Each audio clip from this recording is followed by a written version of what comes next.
raconter. J'avais un mari merveilleux, qui lui donnait aux femmes toutes leurs valeurs. La première chose qu'il m'a dit, hein, quand nous nous sommes mariés, il m'a dit, c'est toi qui t'occupes des comptes.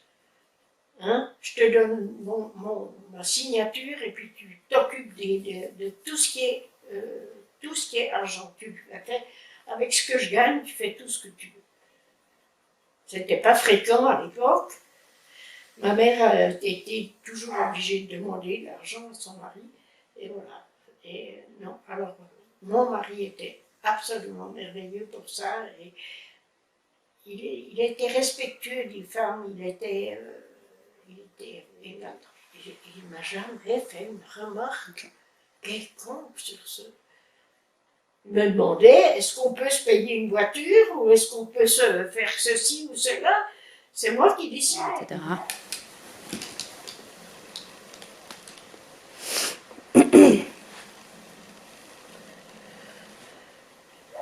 Mais je vous dis, il était féministe, il était pour le droit des femmes. Dès le départ, dès sa naissance, je pourrais dire. Sa mère était quelqu'un de très valable et qu'il l'adorait, qui évidemment n'avait pas le droit de vote, à l'époque il n'en était pas question, mais qui gérait son ménage elle-même et elle avait aussi la bourse de son mari ouverte, etc. Exactement comme ça a été pour moi. Okay. Et je n'ai pas du tout eu de contact avec les mouvements féministes parce que c'était en Suisse allemand, ça ne me touchait pas vraiment. Mon mari était lui-même excessivement féministe.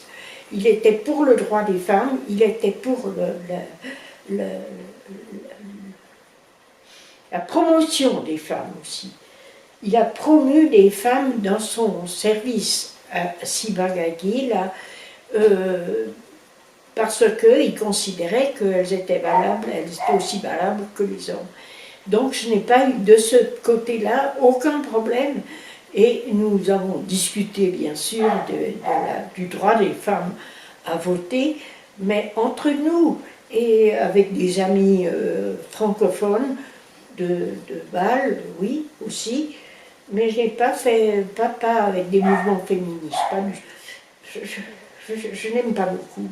Non, j'aime pas beaucoup les manifestations, je dois dire. Je n'ai pas été dans la rue pour crier, non. Et puis j'en avais pas besoin, pour moi personnellement, non. Les femmes du droit de... moi je n'ai pas vraiment souffert de ne pas avoir fait d'études, de ne pas, parce que c'était comme ça et que je n'allais pas, ma place était très bien claire et j'avais tous les droits dans mon ménage, donc j'ai pas vraiment été obligée de me battre. Les choses étaient pour moi très très normales. Je l'ai toujours utilisé, j'ai toujours voté dans mes possibilités. Et on en discutait avec Pierre, avec mon mari, on en discutait, mais j'étais libre de voter ce que je voulais. Et nous on en discutait beaucoup, de sorte que évidemment on votait la même chose. C'était clair. Je trouvais ça normal. Et encore maintenant, je trouve qu'une femme a autant de valeur qu'un homme. Il n'y a pas de raison. Mais je n'ai pas été élevée comme ça. Finalement, ma famille, qui pourtant, mon père était tout à fait, comment dirais-je, protectionniste pour sa femme et sa fille, etc. Il a quand même trouvé tout à fait normal qu'elle vote.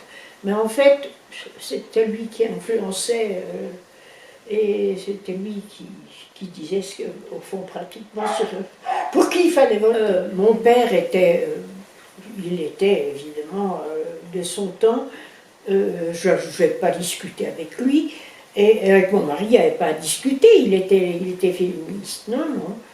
Les choses se sont passées très très facilement. Je trouvais qu'il n'y avait aucune raison que la fille fasse tout et que les garçons...